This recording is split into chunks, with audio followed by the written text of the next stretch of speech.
بسم اللہ الرحمن الرحیم۔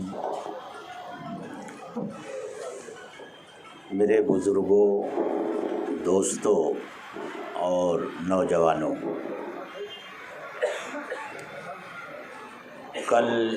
جنوری کی 26 تاریخ ہے اور 26 جنوری کو پورے ملک میں جشن یوم جمہوریہ منایا جاتا ہے۔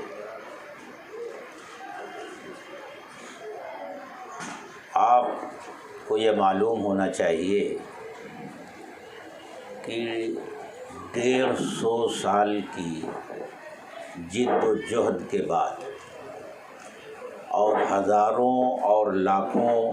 ہندوستانیوں کی قربانی کے بعد ہمارا یہ ملک 1947 میں 15 اگست کو آزاد ہوا، لیکن آزادی سے پہلے ہمارے ملک میں یہ بحث چھڑ گئی کہ ملک جب آزاد ہوگا تو یہاں کا آئین کیسا ہوگا،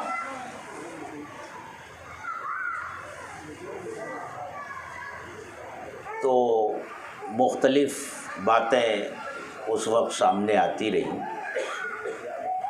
اور اسی درمیان ملک تقسیم بھی ہو گیا، مذہب کے نام پر مغربی اور مشرقی پاکستان بن گیا۔ اس وقت یہ بحث اور زور پکڑ گئی کہ جب مذہب کے نام پر پاکستان بن گیا تو اب ملک کا جو حصہ بچا ہوا ہے یہ ہندو راشٹر ہوگا یا یہاں جو حکومت ہوگی وہ جمہوری حکومت ہوگی اور ملک میں بسنے والے تمام شہریوں کو یکساں حقوق حاصل ہوں گے۔ تو جمعیت علماء کے اکابر نے اس وقت کی جو قیادت تھی، بڑے بڑے لیڈران تھے، ان سے یہ عہد لیا کہ یہ ملک جب آزاد ہوگا تو یہاں کا دستور سیکولر دستور ہوگا اور نظام حکومت جمہوری ہوگا، جس میں ملک میں بسنے والے تمام شہریوں کو یکساں حقوق حاصل ہوں گے، سب کو برابر کا درجہ ملے گا، مذہب کی بنیاد پر، رنگ و نسل کی بنیاد پر، برادری کی بنیاد پر، ذات پات کی بنیاد پر ایک کو دوسرے پر کوئی فوقیت حاصل نہیں ہوگی۔ یہ جمعیت علماء کا مطالبہ تھا اور اس وقت کی جو ملک کی قیادت تھی اس نے جمعیت علماء کے اس مطالبے کو تسلیم کیا، اور وہ یہ بھی جانتے تھے کہ اس ملک میں بہت سارے ایسے طبقے ہیں جن کا مذہب الگ ہے، جن کی تہذیب الگ ہے، جن کا تمدن الگ ہے، جن کی ریت رواج الگ ہے۔ اگر سب کے اوپر ایک ہی جیسا قانون نافذ کیا گیا تو لوگ اسے قبول نہیں کریں گے۔ اس لیے اس مجبوری کے تحت انہوں نے بھی یہ سمجھا کہ اس ملک کا جو نظام حکومت ہو وہ جمہوری حکومت ہو، تاکہ سب لوگوں کو اپنے مذہب پر مکمل طور سے عمل کرنے کی آزادی بھی حاصل ہو،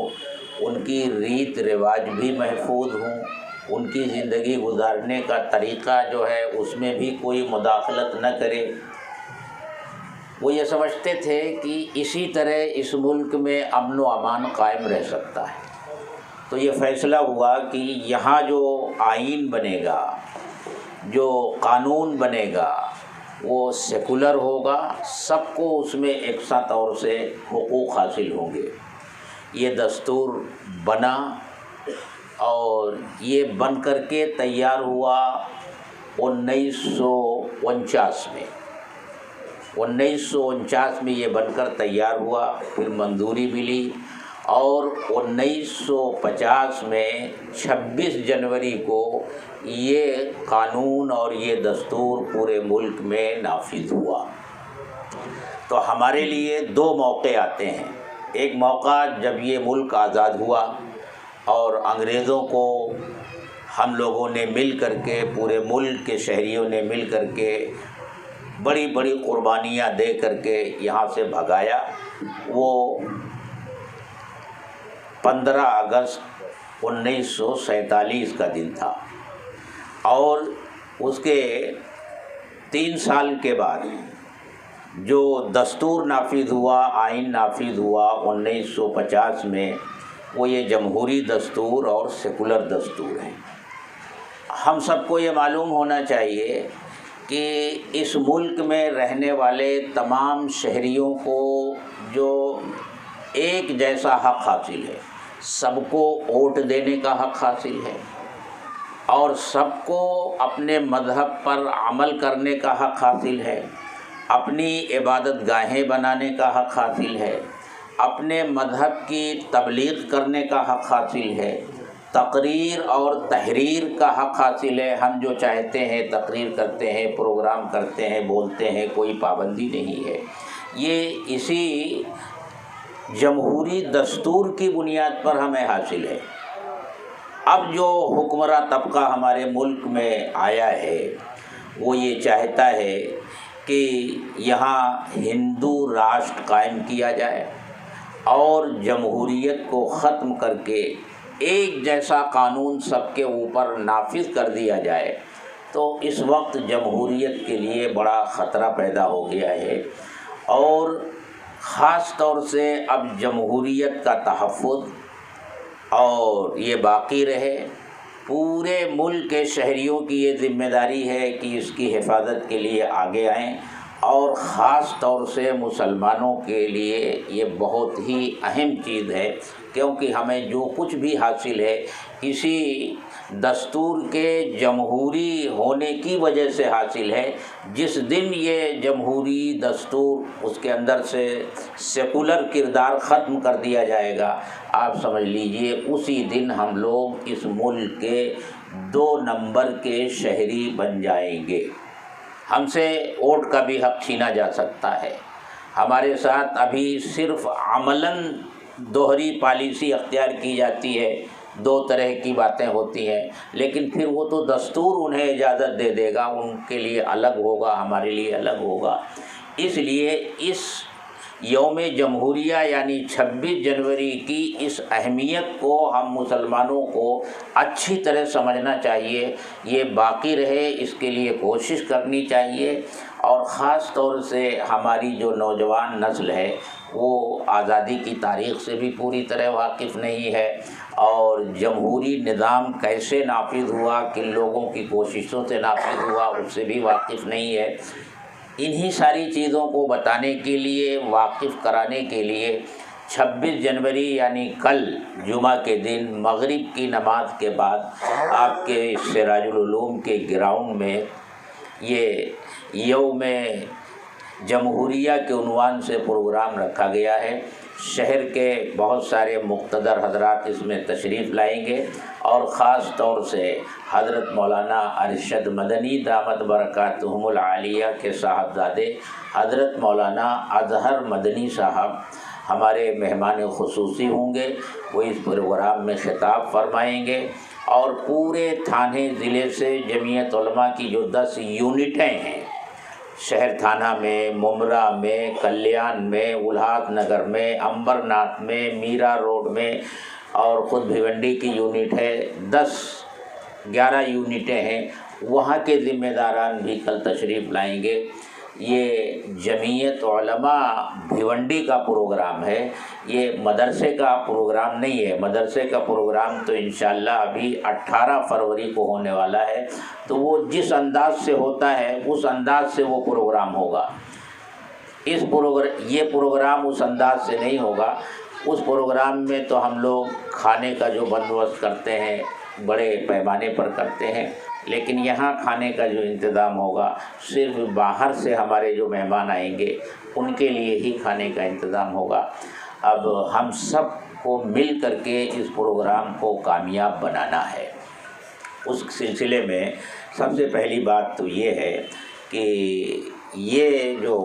روڈ ہے، روڈ پر جو بھیڑ بھاڑ رہتی ہے، اگر کوئی ایسا راستہ نکلے کہ جو لوگ دکانیں جمعہ کو شام میں جو لوگ دکانیں لگاتے ہیں، اگر ایک دن وہ دکان نہ لگائیں، روڈ خالی رکھیں، تو آنے والے مہمانوں کو سہولت ہوگی، ان کو گاڑیاں بھی کھڑی کرنے کی سہولت مل جائے گی اور آنے جانے میں بھی کوئی تکلیف نہیں ہوگی، ورنہ تو راستہ رکا رہتا ہے، آپ حضرات اچھی طرح اس کو جانتے ہیں۔ تو اس سلسلے میں آپ حضرات ہی کنٹرول کر سکتے ہیں اس کو، ہم لوگ اس کو کنٹرول نہیں کر سکتے۔ یہاں سے یہ باغ فردوس کے بعد سے لے کر کے یہاں تک کا پورا وہ کرنا ہے۔ اب اس سلسلے میں ہم لوگ بیٹھے ہیں مشورے کے لیے کہ کیسے اس کو نظام سنبھالا جائے۔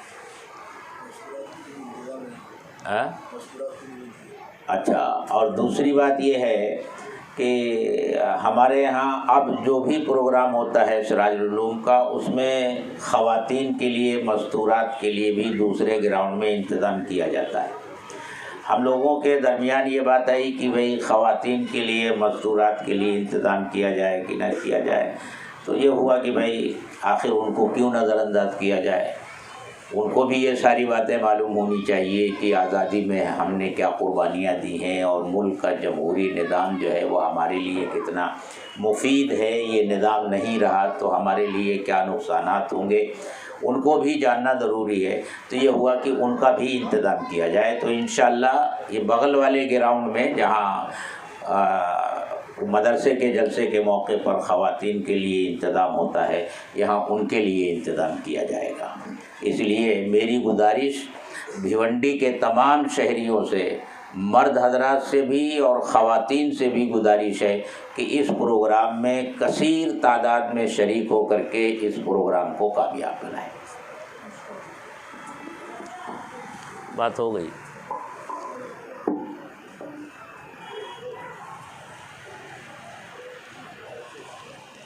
یہ روڈ پر یہاں سے وہاں تک کہ دکانداروں سے تو ریکویسٹ کرنا پڑے گا، ہاں ریکویسٹ ہی، درخواست کرنی پڑے گا۔